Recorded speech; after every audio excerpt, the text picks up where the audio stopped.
Real Estate 360 fam, what's going on? How is everyone doing today? I'm assuming everyone's doing great. Welcome, welcome, welcome. I am glad you're here. This is Real Estate 360, and today we're going to be talking about creative financing and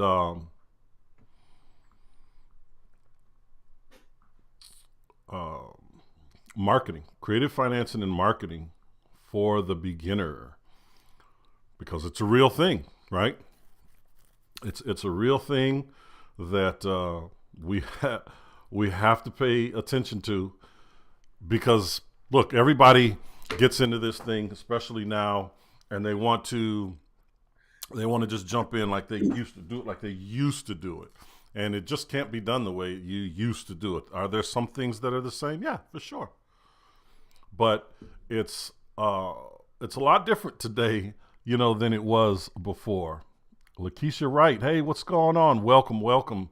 Folks from LinkedIn are in today. So that just leads me to this. As we're moving forward with this, I want to make sure that your questions get answered. When we're talking about things, if you have something that you want to, where you need an answer to, or you just want to know more about, by all means, just ask the question, right? Ask me the question. If you want to get on here and have a conversation, if you've got my email address or my telephone number, shoot me a message. Let me know what you need some help with, and I'll put you on here and we can talk live here, because the reason I like to do that is because there are people that are going to watch this, whether they're watching it today or whether they're watching it next week, next month, next year, that are going to have the same question, the same issue that you're having, right? So just be mindful of that as we move forward with this, because I really do believe that the key to getting where you want to go is to help others get there as well. And if you're going to do that, by all means, you absolutely have to be willing to share this information with people, as I am. So without further ado, I'm going to get into this. We're going to have a guest today, probably two. We're going to make this thing happen. So let's enjoy ourselves.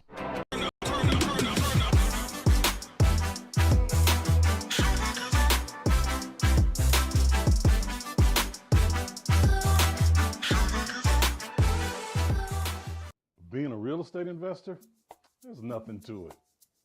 Sellers are just waiting for my call. Hey. I'm sick and tired of y'all calling me. Stop calling my phone. I'm just sick of them. Sick. So basically, there's no competition.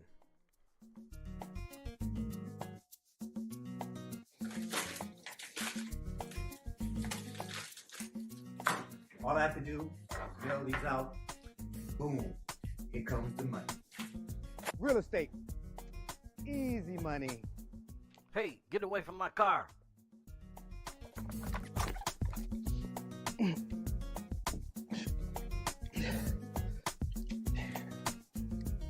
My offers are solid, and they always get accepted.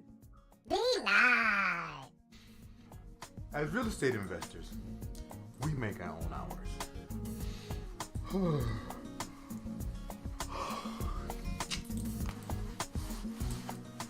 Now all I have to do is put in these bandit signs.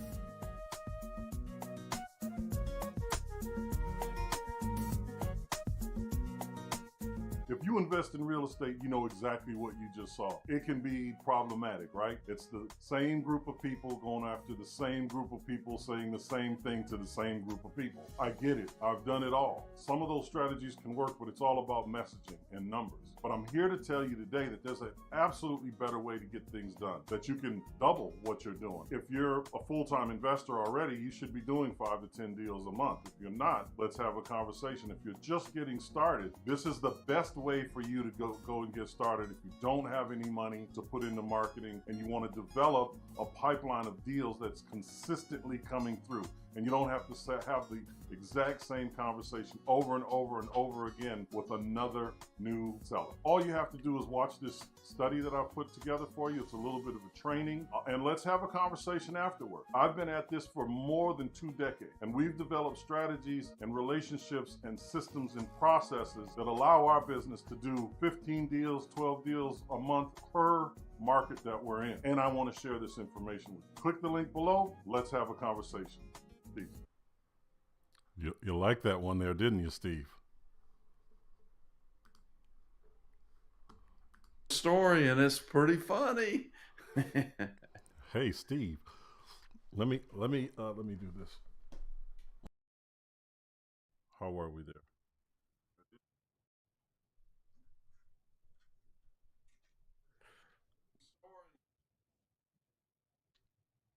It's absolutely hilarious, isn't it? Yeah, it's pretty good. I'm going to Who's plug the my other headset actor in real there? quick here. All right.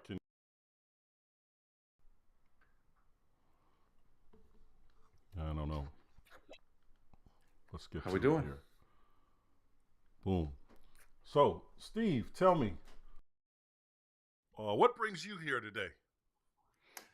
Well, you asked me to come, and I said, "Okie doke, I shall." And we've we're going into a new era where I think creative financing is going to be key, so key to making your deals come together. Yeah, yeah. Um, Any deal. I gotta plug this thing in. So I've got someone who asked a question here. I've got to plug this thing in. Got to get this.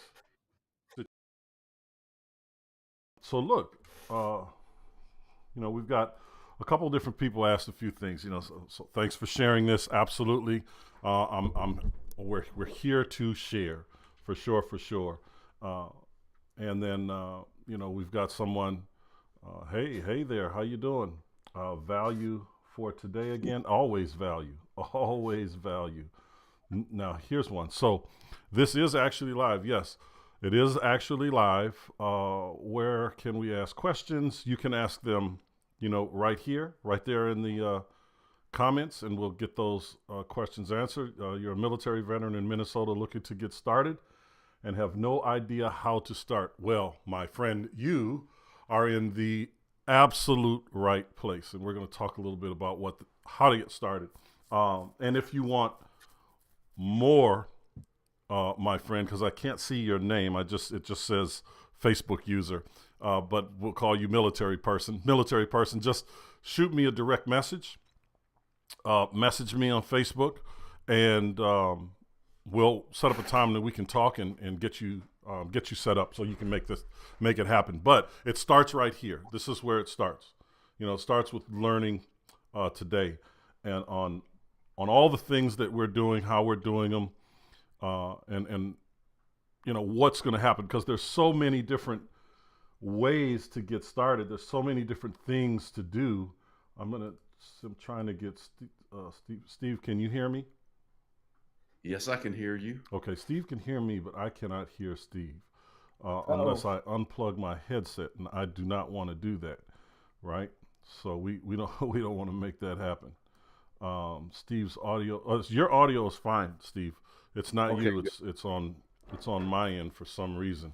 So I'm going to just unplug this for a second so I can. Some background noise. If you're hearing that background noise, Steve, just let me know, okay? Sounds good. You can hear me good now. Yeah, No? I can hear you fine, but I want to. Oh, okay. Are you picking up any of that background noise at all? I don't hear anything. Okay, perfect. So I'll just keep working it like this. So here we are, Steve, and today we're talking about. Okay, so we have someone. Hey, Justin. I think we're focusing on real estate investors, right? On LinkedIn. So, creative financing and marketing. Now, I just want to run this down, and Steve, correct me if I'm wrong here, right? But I'll do. a lot of people don't understand what creative financing is. There's a lot of different things in creative financing.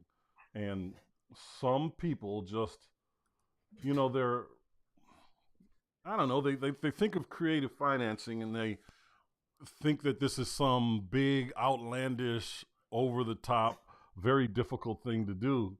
And the reality of it isn't. It's really a lot easier than most people think. It's just a matter of having a conversation, right? Let's see here. We have somebody who's asking a question. Construction project risk management services, draw pay app, property condition due diligence. Okay, all right. Let's stop it with the ads already. I want to help some people here.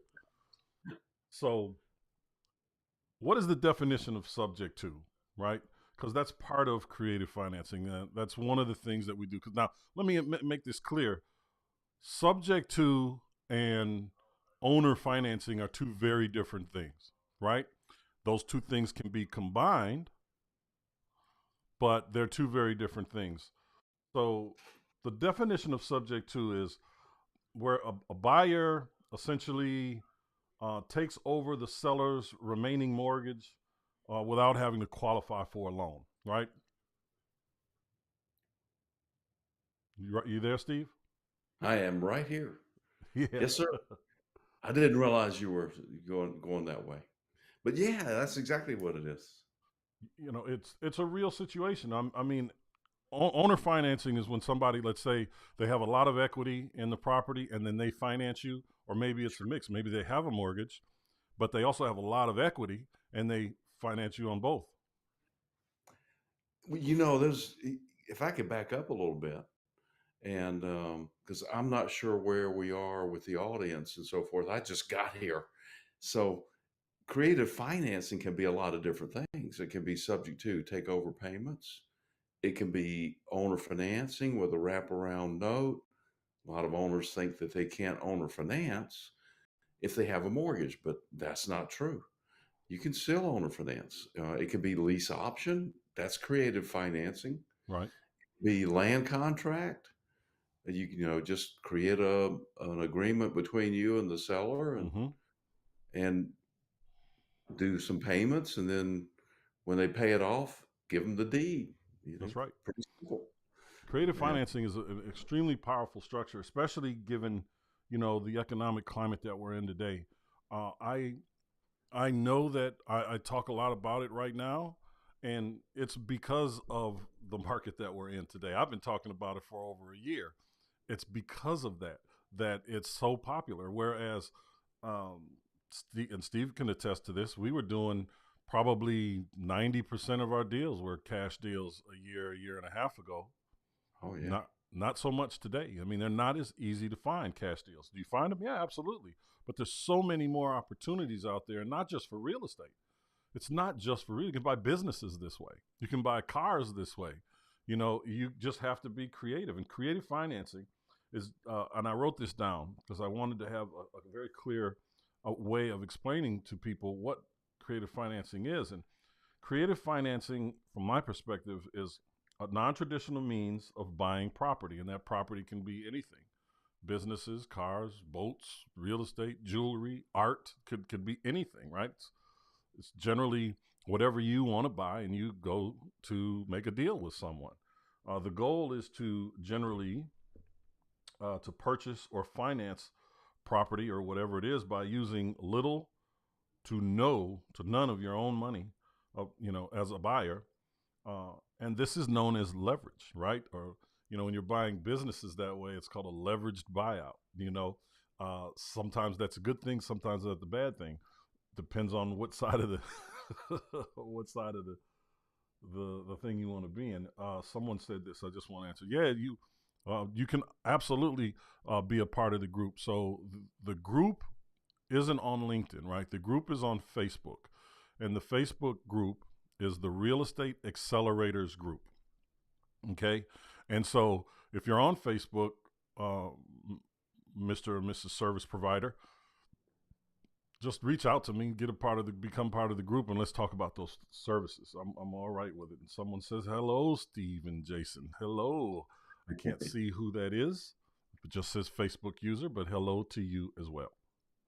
So, Steve, I just got to ask you, as we've been working together for quite some time, Yes. when we move into these we've been working together for quite some time, but you've been doing real estate a little bit longer than me, and you've seen these ups and downs, the ebbs and flows of the economy, and you've been a part of probably several of these kind of significant economic shifts. Yes. How have you been able to persevere through those? I mean, what kind of indicators do you look at and say, okay, it's time to shift and time to go over here? How do you do that? That's a great question, and I'm glad you asked that. Um, Sometimes, the first time you go through one of these things, it does catch you off guard. Mm, So if this is your first time, you are absolutely in the right place with Jason O'Miles because he's been through a few of them and knows what to do. But it's pretty simple, really, if you stop and think about it, and you just back up and look at the landscape. So what's the issue right now? Well, the issue is interest rates. mm-hmm, Right. So the interest rates have gone up. So the banks are taking themselves, somewhat out of the market. Well, the Fed is taking the banks out of the market. right. So what do we do to make these things work? Now the problem is, so we got to identify the problem. What's the problem? A lot of people have paid a lot of money for their houses, especially last year and somewhat the year before that, and somewhat less the year before that. But last year they paid, probably the highest prices ever Mm-hmm, because the interest rates were very, very good. There's mm-hmm, nothing wrong with that. But now what happens if they need to move or have a life event of some sort, or they get transferred, or they have health issues, or their income stops, whatever the reason is, there's a change of a situation where now maybe they need to sell their house. mm-hmm. But but what's the problem with that? Well, since interest rates have gone up, let's up, there we go. And house, because the interest rates have gone up, people cannot afford to buy as much house or pay as high of a price. Mm-hmm. So now that means the prices are coming down, but these people already paid this price, but now their house is worth this, right? That's right. And and Out of and the we're price. seeing that with people that bought homes over the course of the last definitely the last 12 months, maybe the last year and a half, but definitely in the last 12 months, we're seeing that already. So the folks that bought a house and got into, some difficult times right away, or whatever they need to sell now, it's tough for them to sell it on the traditional open market. The MLS is not their friend right now unless they put 20% down. Either way it goes, they're going to lose money. That's why it's so important for us to have these kind of strategies in our pocket. Um, Steve, I was telling you a story yesterday about a young man in Texas that I spoke to who had a creative finance deal. The lawyer blew the deal. I mean, the lawyer absolutely blew the deal for this kid by putting such an emphasis on the due on sale clause. We know that the due on sale clause is here. We know we know that the odds of it being called are slim. I mean, it's not slim to none. It's slim because there's a possibility, but there's ways that you can utilize this. So I'm just going to give you guys a nugget. If you're making creative financing deals and someone says yes, and then they back out because they're afraid of the due on sale clause in particular, just turn your deal now into a lease option. Just turn it around. You've already agreed on terms. You've already agreed on payment. You've already agreed on all of those things. So if due on sale clause is the thing that's taking you out of the mix, switch it over to a lease option, right? You've already agreed on price. You've already agreed on down payment. Terms are done. So now it's just a matter of doing the deal. There's other things that you can do depending on what your exit strategy is. But if you're going to keep that deal, do a lease option. right? Do a lease option that gives you the ability to market that thing, sell that thing, and do whatever it is you need to do. But don't. And Steve, listen, and I always give Steve credit for this quote because it's the first place I ever heard it. You are only limited to what you can imagine, right? Your imagination is the only thing that's going to hold you back. If you don't know that it's there, go ahead, Steve. Well, you know where that quote came from, right? As far as I'm concerned, it came from Steve Conley. Well, I made it up. I sure did. It is, yeah, and it's usually something like, well, they just ran out of imagination. That's all. Yeah. Yeah. Yeah. And sometimes they just don't know, right? Sometimes folks, they just don't know. They don't know what their options are, so they get stuck. That was the same story with me when I got started in real estate. I learned how to do one thing, and that was wholesale. And back then our equation was 65% of after repair value minus renovation. It's still the same equation, but the number is instead of it being 75% today, it was 65% back then. And if you're really being aggressive, you'd run it at 55 or 60% to try to make more money, which is fine. But that was what I knew. And if it didn't fit inside of that, I didn't know what to do. I mean, I was done. It was a dead deal. I passed it up. I don't know how many deals I walked away from, because I did not know any other way to get it done. I didn't know. I didn't know until I got a mentor. I remember the first creative finance deal that I saw was also from you, Steve. I can't even remember what year it was. It was probably 02 or 03. And I remember the house because you had a subject to on it, and you were wholesaling it to one of the people in my group. And I was like, well, how does this work? And so you had to kind of sit down and explain it at the table. You showed me your contract. At that time, I think you had like a 5 or 6 page contract. Yeah, I probably did. I just used whatever was available and marked it up. Yeah, it was a big contract. We've gotten away from utilizing those today. We have a 1 or 2 sheet page contract sales agreement. Our PSAs are, we have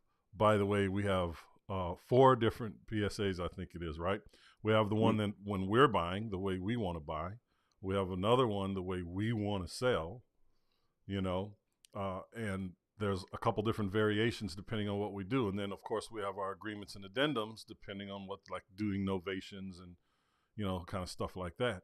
But all of these things are what are really way over the heads of new investors. I mean, it just is what it is. Most people right now are focused on wholesaling when they want to come into this business right now. I'm wholesaling. I'm doing cash deals. I want to do cash deals.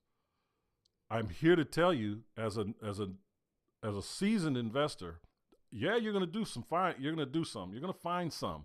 But we're talking about in the market that we're in today, everybody's going after the exact same people.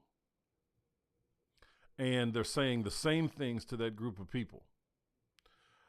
But that group of people, sellers, that is, has gotten smaller because of the market conditions. Homes went up, and Steve, we were buying houses in certain neighborhoods not so long ago for $100,000, $80,000. Those same houses in the same ratty condition, because sellers were like, oh my God, the values are going up ridiculously. I don't want 100,000 anymore. Now I want 160 or 150. And it just throws everything out of whack as a cash buyer. We're doing a deal right now with a gentleman who got in trouble. Well, he didn't get in trouble. He lost his job. And, he couldn't sell it for what he was into it for. So we just did, it's a novation, but it's a partnership, right? It's a partnership. He's got money in hand, meaning he's got a hard money loan, and there's his escrow sitting there. It's like $53,000 or $54,000 sitting there to do the renovations. He's afraid of it, of tackling it, but he can't sell the property. So we took it over creatively. And why is it good for us? We couldn't pay him 160, so we agreed on 140, which was $20,000 more than we really wanted to be at. But what are we saving? We're saving time. We don't have to pay closing costs. We don't have to show taxes, bank statements. We don't have to qualify in any way, shape, or form to do the loan. All we have to do is notify the lender. It's as simple as that. You know, let's see. We've got a question here, Steve. Someone asked, you talk about mentors. I have reached out on several different groups, and no one wants to help anyone unless you have some money to offer them. I'm willing to travel across the country to meet with someone and learn what I need to do. Okay. I can't see your name. So, but that is a good thing. And I mean, it's a good question. And I have a lot that I'd like to say about that. But Steve, would you like to start this one out?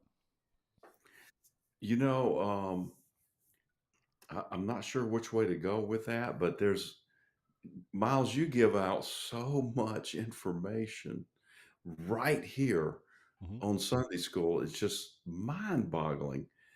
Now, when I was learning how to do this a few decades ago, I'm reluctant to say how many. I like to say, 32 BC. But let's clarify that. BC means before COVID. Fair enough. So, Fair enough. Fair enough. But anyway, a long time ago. So what I wanted to know was show me some examples. Just show me what it looks like to do one of these transactions, one of these real estate transactions where, what does it look like when you buy it? What does it look like in the middle? How did you structure it? What's the paperwork involved? What do you need to know? And then how do you sell it? How do you market it? And just show me that. Of course, during the seminars that I would go to, they would show you that sort of, maybe there was some stuff left out, but in all, honesty, you can only do so much during a seminar. And then when you get out there in the real world, nothing looks like the thing that was on the board. Right. It's like, wow, I can't find that, to plug it in. So yeah, mentors highly, highly important. I think someone to call and say, what is this? How do you do this? How does this make this work? Now you can do what Miles did and run around for 2.5 years and try to figure it out. Don't do that. Please don't do that. Or you can do what I did, which is I did something, really similar. I've never really said this to Miles, but I really kind of did the same thing. And I probably jumped in a little earlier than he did. It was 2.5 years before you bought your first house, right? Yeah. Well, I had done a couple things, but I was just losing money left and right. I was hemorrhaging. I mean, I might close a deal and make a few $1,000s, but that might only happen once a quarter. You can't live off of that. People thought I was absolutely insane, the people that I knew. Right. Well, it doesn't hurt to be a little insane, to get in this business to begin with. Yeah. So, but anyway, so I bought a few things here and there, I structured them. I just jumped in. I just did it. Yeah. And there's no better way to learn how to do stuff than to do it. I was in a company, and one of the guys that ran the company said, when you do the thing, you will have the power. Absolutely. And somewhat saying you just have to jump out on faith that all the resources will be there for you. And that takes, a fearless, heart. Absolutely. Not everybody has that. But people who people who are going to do this and have made up their mind to do it are probably, whatever. I don't know what the percentage is, but the ones that have made up their mind to do it are going to do it. They're going to find the right people. They're going to travel across country, sit down, and I would say, come on over. Absolutely. Sit down, let's have a conversation. 1,000%. So yeah. I want to say something about this, but just before that, we've got Selena, who's got some questions about some deals or a deal or some deals. I'm not quite sure, but I'm going to get those answered for her. And I want to do that live. I want to do that here because some of you that are listening and watching today or whenever you're watching this are going to be like, I've got that same issue. I went through that and I didn't know how to overcome it, or I didn't know what to do or say, or whatever the situation is. So we're going to share that. But going back to that question, right? And there's that question again. Listen, I am on here every week. I'm working with people every day, whether they're in, because we of course have our paid education program. And in fact, I'll give a shameless plug for it right now. We we are taking 20 folks to on our mastermind in September to Belize. It's all inclusive if you're in our top tier program. And if you want to know more about that, just reach out. But we're teaching you how to do all of these things: creative financing, raising capital, wholesaling, fix and flip. I mean, you name it. Marketing is a big thing for me. It's a huge thing for me because if we're not marketing, we're not getting anything, right? And you have to be different than the people that are out there. But going back to this question, hey, listen, just reach out. Like I said before, send me a message, DM me, and let's have a conversation about what we can do to get you where you need to go. I know that everybody can't afford to spend, $20,000, $10,000, $5,000. I get it, right? Sometimes you got to start where you are. I was also willing to traipse around the universe to chase mentors, and I had many mentors. Steve was my first mentor. And then I've got another one in New York. And he would say, oh man, I wish you could be here for this meeting that I'm going to have. I would just jump on the plane and go, right? So, and this was before 2005, before gas went all crazy, right? But those are the things that I did as well. I did pay eventually. I did because I wanted to get there faster. But you got to get started. You got to get started. And I'm here to help people get started. There are people watching this right now that are talking to me on the phone, that are sending me deals, showing me what they're doing, that are not in our paid program. Okay, they're not. I genuinely want to see people win. Period. Again, I'll say if you have a mentor, you'll get there faster. But you got to start somewhere. And it sounds like you're willing to start somewhere, so I commend you for that for sure. All right. We've got another question really quickly. I want to see what this is. A question about creative financing. I am looking at an offer, mixed use property, apartments upstairs, commercial downstairs. The seller in the upstairs apartment is offering to finance the deal. I rent the downstairs commercial space. Okay. How would I structure this deal? Who pays who? Would he pay me rent and I would pay him the mortgage? Yes, that's exactly how that would work. So it can be structured in a lot of different ways, though. So when you're looking at a deal like this, and I'm going to keep this up here for a second so I can effectively answer your question.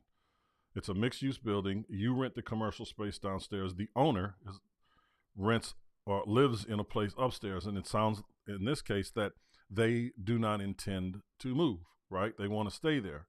I think I'm reading that right because they'd have to pay you rent. You rent the downstairs commercial.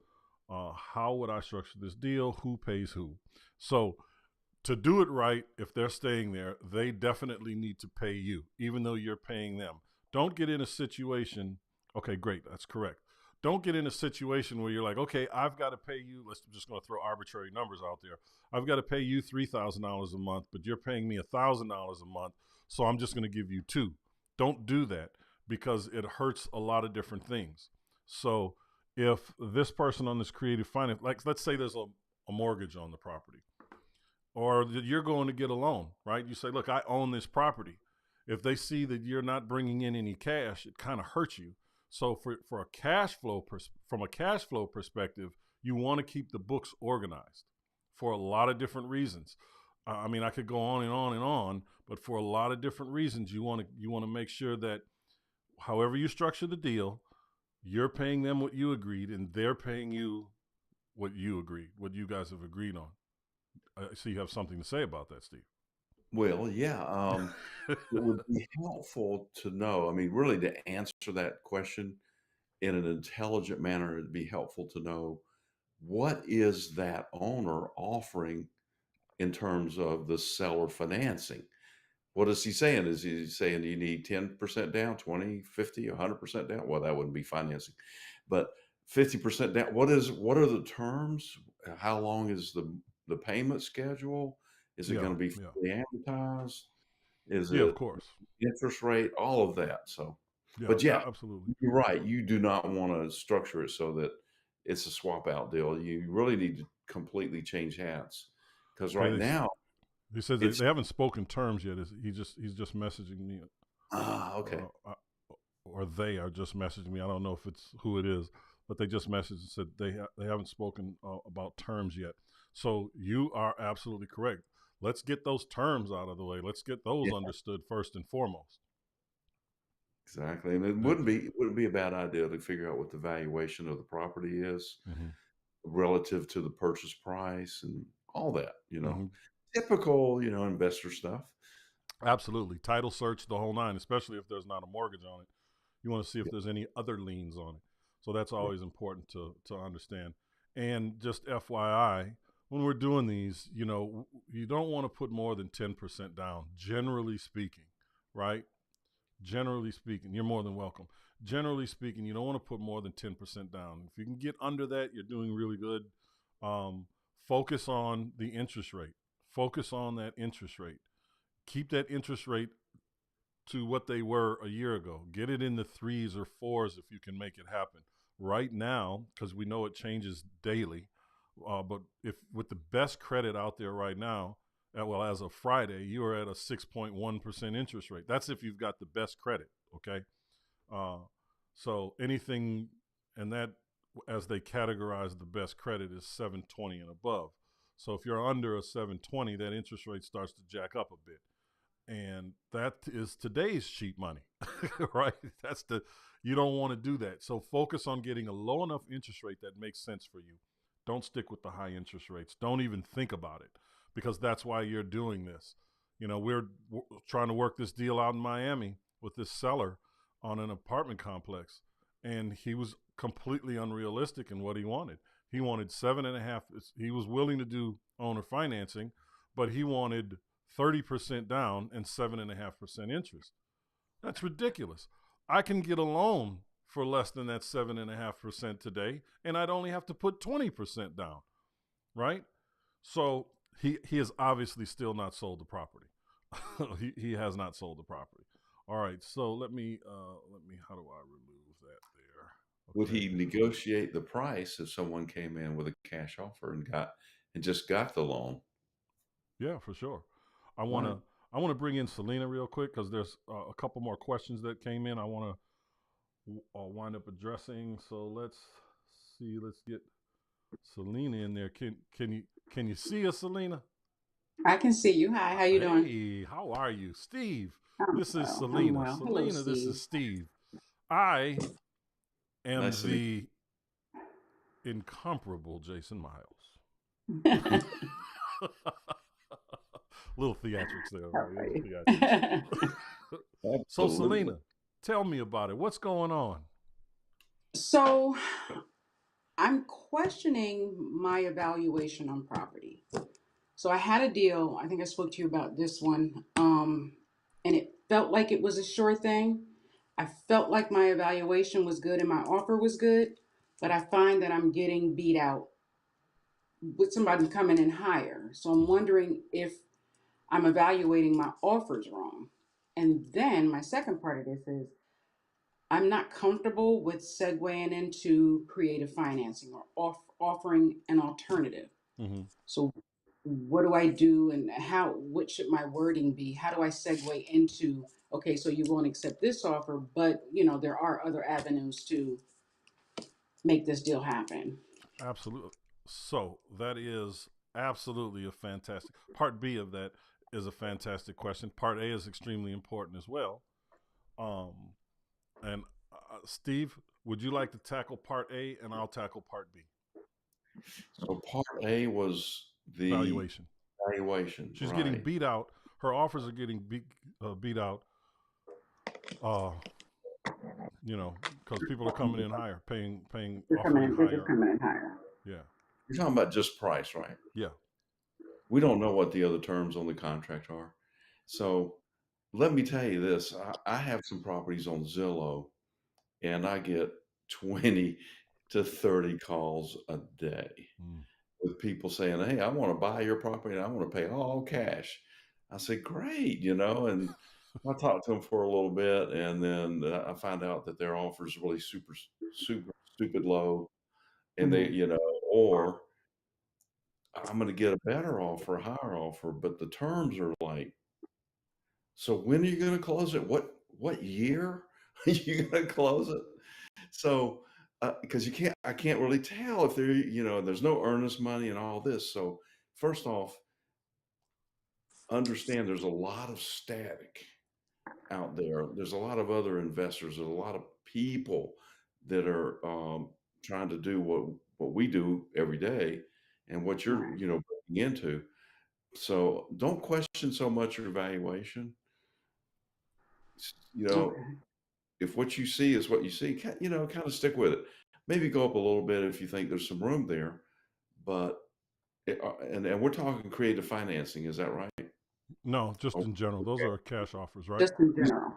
Cash Okay. offers, yes. So the ones that get my attention when I'm looking at the contracts that come over are there's a certain amount of earnest money, there's a certain due diligence period, short, 3, 4 days, 5 days, and then there's a closing date. And then I'm looking first at the earnest money and the due diligence period. Why? Because I'm trying to figure out who's a real buyer and who's not a real buyer. And whether you're going to assign it or not doesn't really matter so much at this point. All you're trying to do is get the attention of the seller, right? Mhm. So you So want your due diligence date to be shorter I Yeah. do as a seller. I'm just giving as a you seller? the seller side of the equation because you got to step over there and get into their shoes and say, well, what would a seller be looking at now? You may have to educate your seller a little bit. Is this a sophisticated seller or somebody that just has a house for sale? Well, Or what's the last deal was they needed to sell. The lady was getting ready to pass and they didn't want the house to go into probate. So okay, everything was short. We were looking at like a 3 week turnaround period for the closing. okay. And our the diligence date, excuse me, was 10 days. But within 24 hours, somebody came in and offered more money. Did they accept that contract or did they call you back? Oh, Oops. I think we lost Selena. It Oh was no, There's, I she's was here. I was actually going through a realtor, and a realtor said that they chose somebody else. they did. Yeah. Yeah. Okay. So, and even in those situations, I will tell you to keep following up on that because, as Steve is alluding to, a lot of these offers that come in, they offer more money. Maybe there's a shorter due diligence period. Maybe it's the same due diligence period. But what Hmm. they do is they make these high offers and then they come in and do their inspection, through their due diligence period. They do their inspection and then they come back and say, oh, I can't pay that amount of money. I can pay you this amount of money, which 9 times out of 10 is right on par to what you were offering anyway. Okay.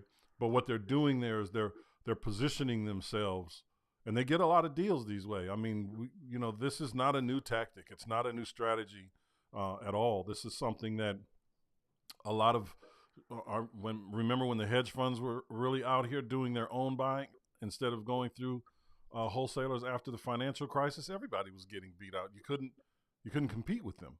You couldn't. So it just is what it is. If they're going to pay more, they're going to pay more. We have to deal with the offer pads and all those kind of companies that are going to pay more. It's just the reality of what it is. But What it you doesn't should do mean that it's going to close either. exactly. So what you should do now is have your realtor put in a backup offer. Yep. I mean, I bought a number of Okay. properties backup. That church down in West End I bought. Mm-hmm. Called up the realtor and he said, "Oh, we got this under contract." And then I hung up and then I said, "Wait a minute, I don't think that's going to close," because I knew that the church it had some issues. I mean, it had some real issues, Mm-hmm. and it took a certain buyer to buy that, and I was that guy. So I called him back in like 15 minutes, and I said, "Look, here's what I'm going to do, Bob or whatever his name was, Peter, I think it was." Anyway, so I said, "I'm going to write you an offer, a backup offer, at what you're asking, actually $100 more than what you're asking." And the reason I'm doing that is because when that contract falls through, you're going to already have a contract there, and you're going to call me, and I'm going to buy this and close it. And he said, "Well, you can do whatever you want to do." It's like that. In his mind, it was done. And in my mind, I said, "I know what's going to happen next." you know. And sure enough, in about 3 weeks, he called me up and said, "Hey, would you change this paragraph to these words and send your contract over?" I said, "Yeah, I'll do that. Why? What's going on?" Mm-hmm. He said, "It doesn't look like they're going to close it." I said, "But I just want to be ready." And I said, "Okay, yeah, I did that." And guess what? I owned the church That's right. shortly after that. And those backup offers are really important, as Steve has pointed out. A lot of these investors, because I mean, even when we're selling stuff, people will be like, "Oh, it's under contract. Oh, okay, thank you, goodbye," and then simply just hang up. We know that sometimes these folks aren't going to be able to close. We try to pick the contract we think is going to close when we're selling, but that doesn't mean we're always right. And I'll have to prompt people to put backup offers in. Some people just refuse to do it, which blows my mind, because a lot of times these deals do fall through for one reason or another. And I'd prefer to be the next person in line than just say screw the deal. It's part of your follow-up process. It's part of what we teach in the training. It's part of the follow-up process. Put in a backup offer. Just do it. Just do it. Just do it. And don't worry about it. And, don't beat yourself up over losing this deal. There's plenty more. And you have to have that attitude. You have to have your armor on in order to survive. "Oh, I lost that one." Don't even think that. Mm-hmm. That's not part of your psyche. It's, Okay. "Oh, I know what's going to happen next.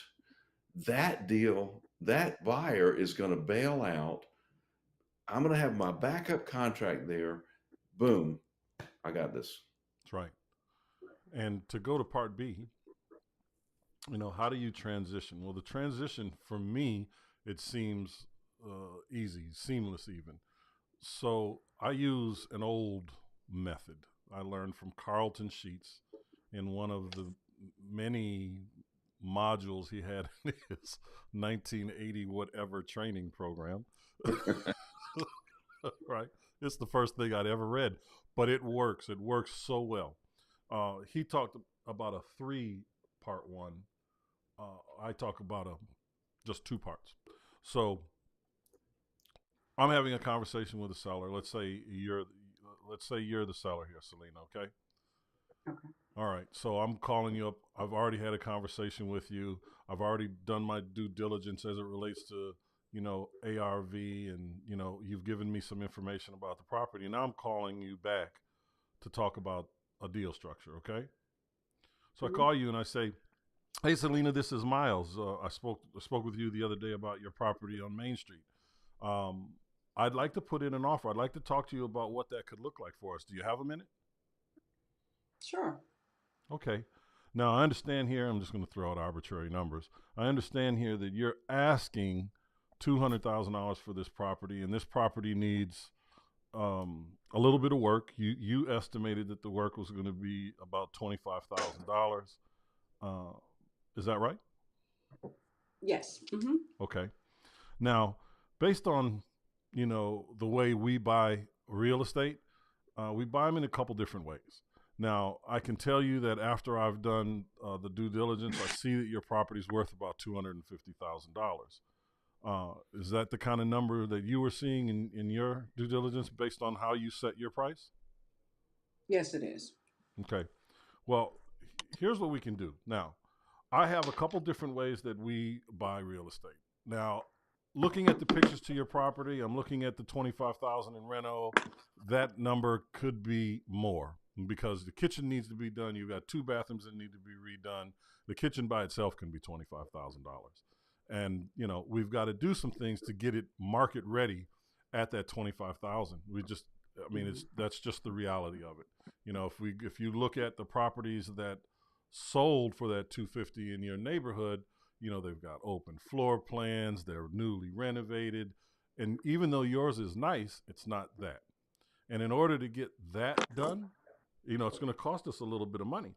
And for me to do this deal as a cash buyer, I could only pay you based on, you know, the way we buy, you know, and that's when we throw out our equation, right?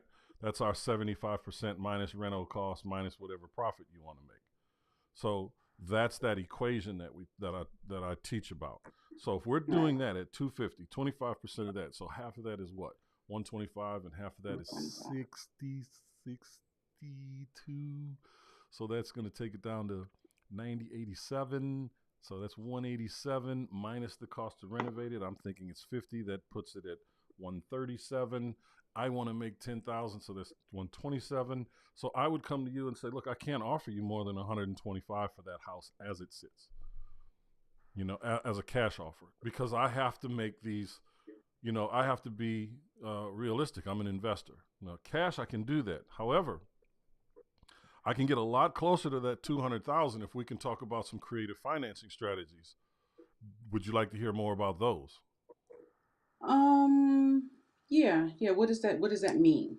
And so now that's when we get right into it, you know, because we would have already done our look at what this would look like. We say to ourselves, okay, if I paid her $200,000 for this at a 3.5% interest rate, assuming that's what that was, well, what's my payment going to be, as opposed to what can I sell this property for to someone who wants to live in there? Our exit strategies when we're doing these are not to, this is just us. There are other people. Our tolerance level is not to be a landlord. Okay. Our tolerance level is not to be a landlord. So the exit strategy for us, even though we're going to look at the rental value in that area, it's going to be to do another owner financing or creative financing structured deal to a person or family that wants to live in that house, where we're going to get a substantial down payment and they're going to pay more than market rent based on how we structure their exit strategy. Meaning, let's say that the rent in the area was $2,000. The mortgage on the property is $1,600. Right there, we're going to make $400, but we don't want to do rent.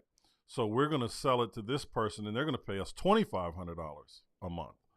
And then we're going to take, let's say, 250 of that and apply it towards their down payment when they refinance in the future. Now, keep in mind, you're not actually taking that money and putting it into a bank account specifically for the Jones family, right? That money's still staying in your pocket. That money is coming out of the equity, because if you bought it for $200,000, right, and you probably didn't put $25,000 in a rental in there. I mean, I wouldn't if I didn't have to. If it was move-in ready, I might go in there and paint it, clean it for sure.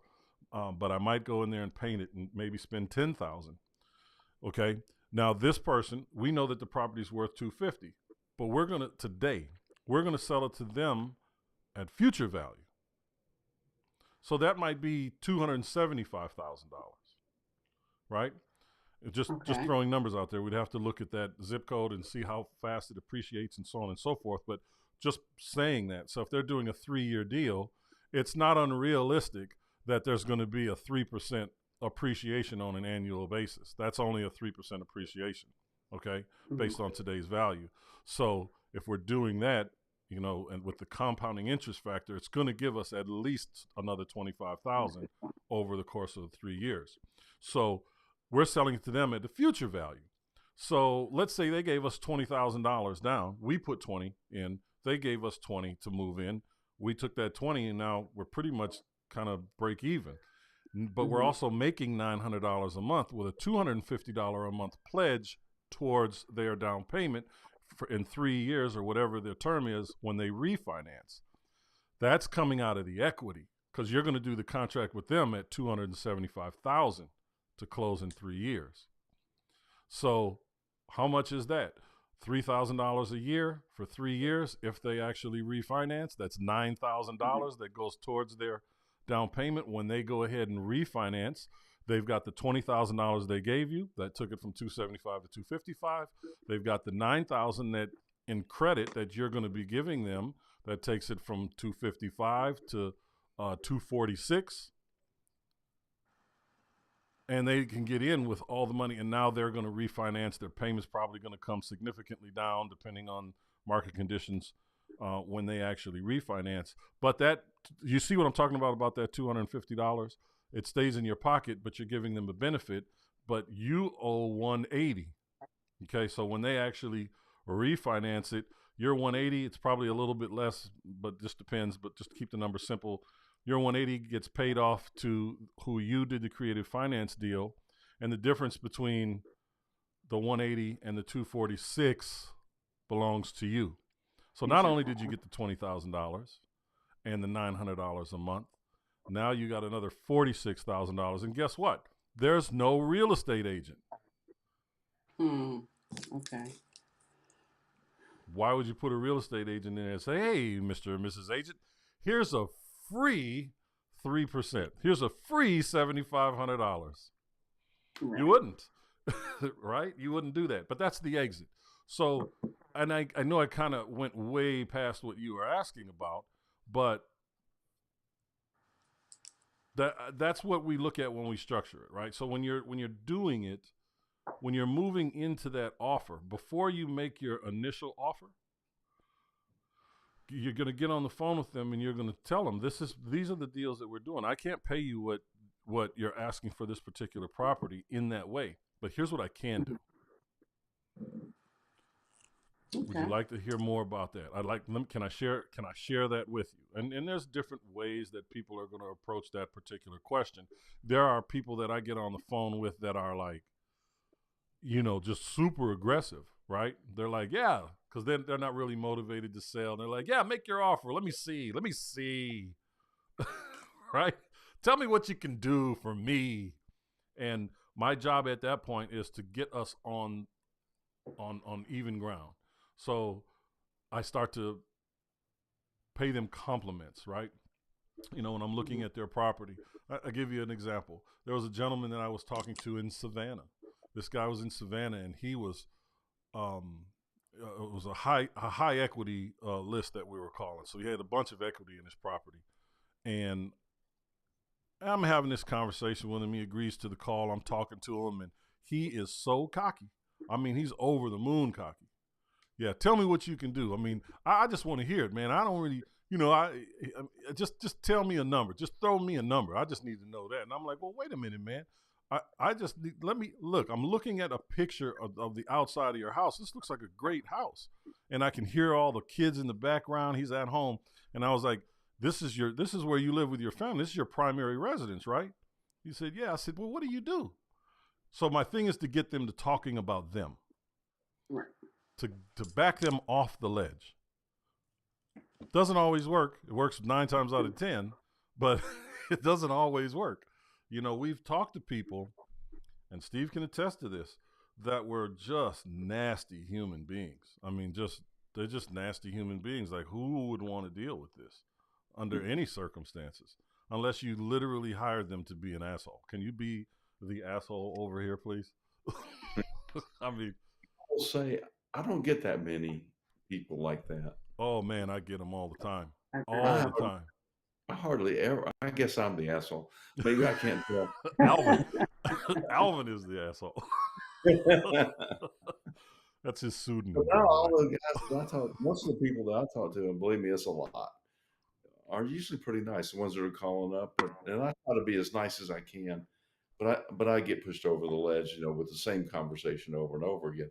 And that's what Miles keeps talking about: is don't sound like everybody else. Mm-hmm. Right.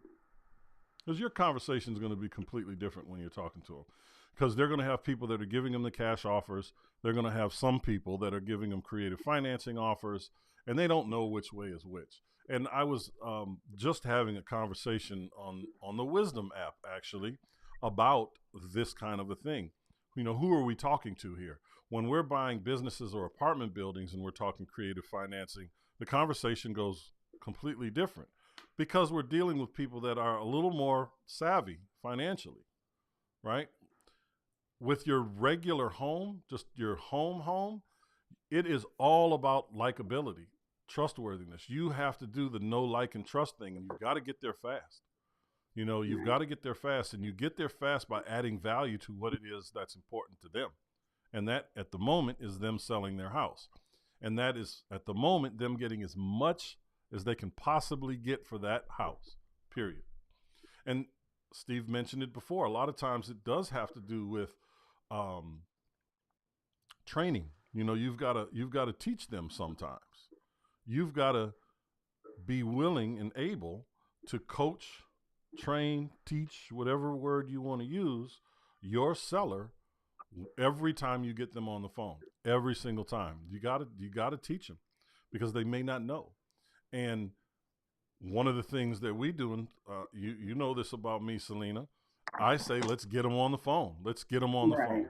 Because you may not be able to explain it to them as eloquently as I do. There's my theatrics again. But it's important that they get educated. You got to educate them. It's important that they know, because the reality of it is, when they say yes, you're tied to this person for the duration of your term. You guys are tied together. So you want them to be comfortable with you. You want them to know. It doesn't mean you have to send them a birthday wish every year, or a card, or a Christmas card, or whatever. Okay. You know, but it does mean that, you know, you put yourself in place. Another thing that we talk a lot about in this particular thing is having the systems in place when you're doing creative financing. That is having a service company in place, because now it's not, you know, Selena stroking a check to the Jones family every month. It's ABC Servicing Company pulling the money out of Selena's account and sending it to the Jones family lender. It's just taken care of. So there's no real reason for you guys to have a big, you know, conversation on a regular basis, because it's systematized. And those are important things. So I hope I was able to answer that question for you effectively. Yeah, you were. Yeah. And it comes with practice. You got to know that you have to practice. You have to practice. Yeah. You know, there isn't a script in the world that can be written, even though we offer them, but everyone's circumstances are different. There's no script. I cannot stand when people call me. Steve hates it even more when they call because they're not listening. You know, you're calling me because you've seen our listing. You know how many bedrooms and bathrooms in the square footage. You already know what it is. You know how much I want. You already know what we're asking. But you're going to sit there and you're going to call me and ask me how many bedrooms and bathrooms. Did you read the description by chance? Is my question. You know, now you might ask me, hey, I see here that it's a 3-bedroom, 2-bathroom on Zillow. Is that correct? Because I know from experience that sometimes Zillow is wrong. Sometimes a person put another bedroom on there and it doesn't register, you know, for whatever reason. That does happen sometimes. But most of the times people don't pay attention. And so you have to be different. You have to sound different. You have to approach things from a completely different perspective. And if you do that, all of your conversations will be different. Your likability will go way up with folks, and they're going to refer people to you. You know, even sometimes when I click with a seller, but we didn't get the deal, I'll still follow up with them and say, hey, how did the closing go? Did you get what you wanted? Did it close smoothly? Yeah, great. We've even given people information on what to expect. You know, here's what you should expect. You know, when we're in our local area, we know not every buyer, but we know a lot of the buyers, the bigger ones anyway, and we can look at, like, who did he go under contract with? Oh yeah, they're solid. They're going to close. They're real. Or we're going to look at the contract and be like, ooh, I know this guy. Mhm. Can I put it back up off rent? Because they're not closing. So, but that's literally how it all plays out. It's Okay. literally, but it is about your messaging. I know that you hear me say this all the time. You know, I like what you're doing, Selena, in terms of how you're marketing. That's one of the strategies that we teach, and it's an important strategy because you're going through agents and you're developing relationships with people that can bring you other deals. Because think about it. Right. You know, you're one person, and if you're calling a seller, generally that seller is just selling that one property. But when you go to an agent and you develop a relationship with that agent and you can solve that agent's problem, that agent knows 10 people that are having issues that they can help you with, that you can help them with at any given time. Right. And if you've got 10 of those agents, you're never going to not have deals. You're always going to have deals. You're always going to have opportunity. Steve works with a gentleman. I talk about this a lot in the training, as well as the advertisements. You like the way I said that? Advertisements. Oh, Yes. I was watching an English show today. That's how they say it. And and Steve has a guy that he's been working with for, I don't know, 7 or 8 years, and got to easily be 120, 130 deals he got from him. Just that one guy. Yeah, I've been working for longer than that. Yeah. I mean, just easily. You know, Yeah. that's just one person that he developed a relationship with. He's got, I don't even know if she's working anymore, but the little older lady, she looked Yeah. like she was like 80 years old from Jersey or something. She was a hustler, though. You know what I'm talking about? Me last week with the deal. See, she's still kicking. Yeah. She is a hustler. Real estate I agents. So Yeah. you develop these relationships, and they'll just go and go and go. I mean, they will be long lasting for you. They will be long lasting for you. Just keep rocking it out that way. And of course, we'll have more conversations. And you know, you can cold call me, Selena, anytime and be like, "Yeah, I understand. I know your voice. I know your number. So I know you're just trying out the new script that you got." Pretty much. And But that's I'm how going you to do do my it. backup call on this one. I put in a backup offer. I didn't even think about that. Yeah. Yeah. That's how you do it. Worth a lot of money. You'll get them. Okay. You will absolutely get them. Thank you so much, Selena. Thank you. Thank you, guys. Appreciate You it. have yourself a wonderful night. I You appreciate as you. well. I know Thank that you. you're studying. I don't want to take too much more of your time up. Yeah, But get Yes. over there. good work. Do your thing. We'll talk to you Thank later. you. Call me if you need to, okay? Okay. All right. Thank you. Thank you. Uh-oh, I lost Steve. So we're going to go ahead and close on out for now, and we're going to make this thing happen. So for the meantime, you guys have a great day. Have a great week. Have a great night. Do what you're going to do. Thanks for spending this time with me here today. And if you have questions, just inbox me. Let's make it happen. Let's have a conversation. This is your man, Miles. I appreciate you. Be easy. What's going on, friends and family? How y'all feeling today? I hope you're feeling great, doing well. I've had a lot of conversations over the past, I'd probably say about the past couple months, 2-3 months, about people wanting to get involved in real estate and asking how they can get involved in real estate given all that's going on with the economy. Well, you either have a lot of time, which means you don't have the money, or you have a lot of money, which means you don't have the time. And they want to know how they can get involved in real estate. Some of them have said, look, man, what do I need to do to just get into a deal, right? I don't really have the time to do all of that. So we've just invested their money in some of the deals that we do. So I'm here to open the invitation to all my friends and family that are watching this right now. If you're interested in getting involved in real estate and you simply don't have a ton of money or you don't have a ton of time, maybe you only have, $5,000, maybe you have $100,000, I don't know. But if you're interested in investing in real estate deals passively, truly passively, just reach out to me. There's no link. This isn't an ad. Just DM me and let's have a conversation. We've got deals right now that we can fund. Right now, as of right now, multifamily as well as single family. Deals that you can be in as little as 6 months and as much as 2 or 3 years, depends on the scenario and what your particular investment strategy is. All I can say is let's have a conversation. So if you're interested, friends and family, just reach out. Let's have a conversation. I'll see you later. Peace.